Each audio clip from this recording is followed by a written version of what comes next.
Diyos sapagkat sadyang napakabuti ng Diyos. Alam niyo po sa panahon ng medyo sa tagal po ng aking buhay bilang isang Kristiyano, ako isang bagay na dapat ko talaga ipasalamat sa Diyos ay yung halos lahat po ng kahilingan namin sa aming pong pangangailangan sa family ay tinutugon ng Diyos. Ngunit nabanggit ko nga po kanina, isang bagay lang po yung aking hinihiling sa isang panalangin na yung aking mga anak ay makabalik po sila. At in God's time po, sapagkat alam naman po natin na ang Diyos ang humihi po. Amen? Kung paano sila nakakilala noon sa Panginoon. At ang isang katanungan po sa aking isip, nakakilala ba talaga sa Panginoon? Kasi kung talaga po sila nakakilala sa Panginoon, hindi po maaaring hindi magbunga yung ginawa ng Diyos sapagkat ang Diyos naman ang bubuhay ng patay. Amen? At yung sa panahon nga po na meron po mga Kristiyano na mga namatay na, at meron nga po ako na napag-usapan din natin kanina na may mga likod nga rin po ng Diyos na tumalikod. Pero dahil sa ninasa niya at talagang tinawag siya ng Diyos, nagpakumbaba siya, ay muli po siya nakabalik sa gawain. At mas malaki po yung church nga niya ngayon. At yun po ay isang dating militar, at yun po ay nakilala natin nung pastor, nung nagpunta tayo ng Camp Aguinaldo, time na yun, yung pala si Pastor Neo, yung pala nung nag-retiro na siya, early retirement, ay yung pala naging pastor. At ako ay nagpapasalamat sa Diyos sa buhay ko, at ako po ay hindi nawawala ng pag-asa sapagkat kung papansinin nyo nga po, ako physically ay may karamdaman, ngunit hindi ko po tinitingnan yun sapagkat ano po ang sabi ni Apostol Pablo? Nung nanalangin po si Roger, ay Panginoon, ano po ba yung pwede niyong ibigay sa akin? Ang sabi ng Diyos, ano po? My grace is sufficient. Diba? Sapat ang biyaya ng Diyos. Amen? Sa mga anak ng Diyos na naglilingkod. Sapagkat ang isang katotohanan po, hindi tinitingnan ng Diyos yung ating bibig, kundi yung puso natin at yung pag-respond natin. At napag-usapan nga po din namin na yung pananampalataya na walang kalakip na gawa ay patay. Amen? At ako po'y naniniwala at ito po'y naganap at nangyari sa buhay po namin ng aking may bahay. Na ang lahat po ng aming pinanampalataya na mangyayari ay nangyayari at iniisip po namin, time will come ay bibigyan mo kami Lord ng ganito. Hindi naman po kami nagmamadali kasi minsan po sagot talaga ng Diyos ay hindi nagmamadali. Kahit na po yung minsan sa amin pong bilang isang mag-asawa, nung ako nag-propose sa kanya na kami, sabi ko, kakasal na kami, sumasang-ayon naman pala siya na papakasal sa akin.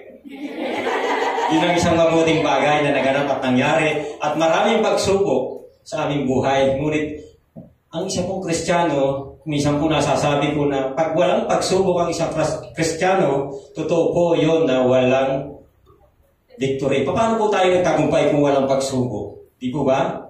Kaya po tayo nagtagumpay. Meron tayong pagsubok sa buhay. At ang Diyos naman talaga ang tutugon lahat nun. Maaring gumawa tayo, kagaya ko po. Ako po ay may pangarap na nabanggit po kayo na yun. Gusto ko pong madaliin. Yung bahay ko ay mabayaran. So minsan nagsasideline ako, ngunit pala ang dulo nun, yung sabi ko, there is a way right unto man, but the end is destruction. Kasi isipin niyo po, gusto ko pong mabayaran namin agad yung bahay, minsan iniisip ko sabi, para matapos natin yan. Para bang tayo kasi meron tayo bilang isang tao, meron tayong bracket, gusto natin matapos to, just 5 years, 10 years, para naman kahit paano. Pero yung pala, hindi pa will ng Panginoon. Kasi minsan, hindi tayo matutong magantay. Kaya ako bilang sa Kristiyano, natututo rin ako hanggang ngayon na lagi akong magantay. Kaya lang, siyempre habang nag-aantay po tayo, may ginagawa po tayo. May gawa. Kailangan may gawa. Kagaya nun, time will come. Maaari pong maging missionary po yung ating church. Mag-mission tayo sa Bulacan. Maaaring nabanggit po kasi ni Pastor, yung isang church doon na nagsara. O pwede po natin gawing mission field para ma-join po uli yung mga kapatiran doon sapagkat isinara yung church doon sapagkat nung pumanaw na yata yung kapatid ni Pastor Mac, ay pwede po tayong gamitin doon ng Panginoon. Amen? At ang mga Kristiyano po dito sa DOCGM ay possible na gamitin yon.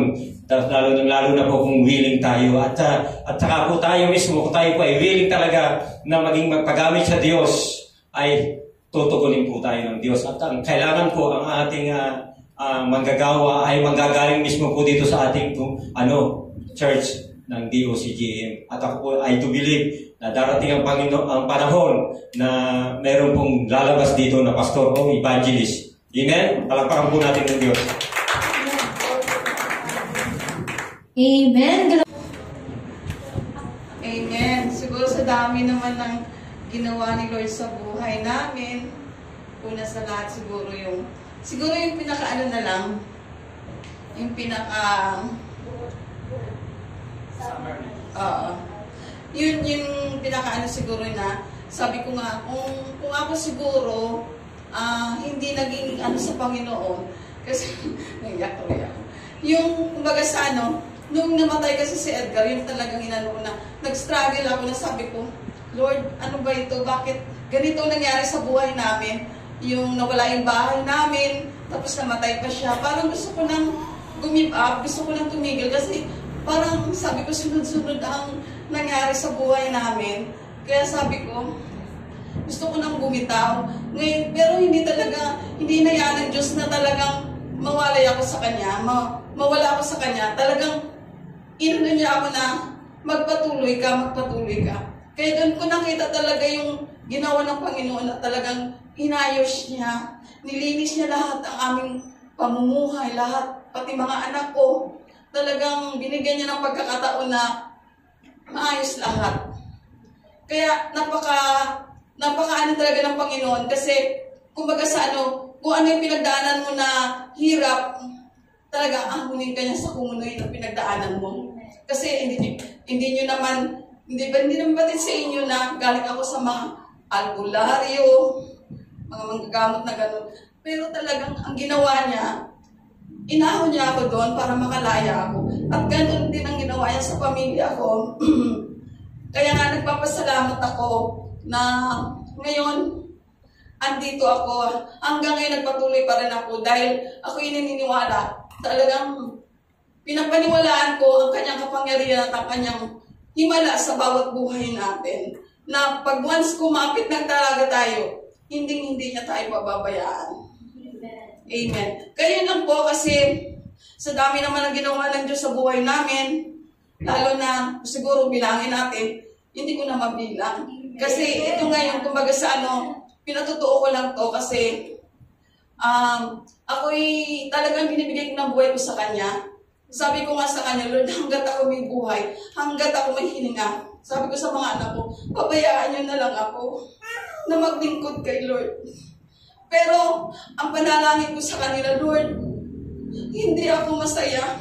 Useless lang ang aking paglilingkod kung hindi ko kasama ang pamilya ko, lalo na yung mga anak ko. Yun ang talaga panalangin ko sa Kanya na makasama ko yung mga anak ko na balang araw sila din, makasama ko na maging kaisa ko sila sa Espiritu. Kasi yun lang naman talaga ang natin sa pamilya natin na makasama natin sila lahat. At ang ibang tao na ating ipanalangin sa lahat ng kapitbahay natin na nangangailangan ng ating mga tulong. Kasi lahat naman ng tao gusto makalapit kay Lord. Kaya lang, yung kaparaanan hindi nila alam kung paano makalapit sa Diyos. Kaya yun lang. Yun yung talagang inano ko sa Panginoon na, Lord, tulungan mo lang ako. Bigyan mo lang ako, Lord, ng kalakasan pa hanggat ako. Sabi ko, kasi ang panalangin ko lagi, Lord, huwag niyo sayangin. Yung nasayang ko pa lang ng kabataan ko, idaragdag mo pa sa buhay ko kasi gusto ko pang maglingkod sa iyo. Yun. Salamat. At siguro hanggang ako'y may buhay, hanggang ako'y malakas, nandito ako kay Lord. Amen. Glory to God. Amen. Glory to God. Amen. So, bakit din naman ng DOCGM family, yung struggle talagang pinagdaanan ng pamilya ni Sister Virgie. Amen. So, ayun man ang ating burden ngayon, kasama rin yung mga anak. in God's perfect time, di ba? He will make all things beautiful in His time. Amen. So, hindi man po kayo, may gagamitin ng Panginoon na instrumento niya para makasama rin sa gawain yung mga anak natin. Amen. So, yun lamang mga kapatid, at patuloy pa tayo magpalakasan. Amen. Sa pakikinig at pag-aaral ng mga salita. So, handa na po ba tayo, church, upang makinig ng salita ng Panginoon sa buhay natin? Ako po, ipatotoo ko lang po yung ginawa ng Panginoon sa buhay namin na dumaan po kami sa mga kadiliman, yung pamilya po namin, na nakasaksi po yung church sa pinagdaanan ng pamilya namin. At yun po, sa tulong po ng Panginoon, sa tulong rin po ng church, napagtagumpayan po namin yung kasalanan namin dati dahil nga po, andun po yung faith namin kay Lord na pagtulungan po natin sa prayer na mapagtagumpayan po namin yung ganong kasalanan. Kaya po ngayon,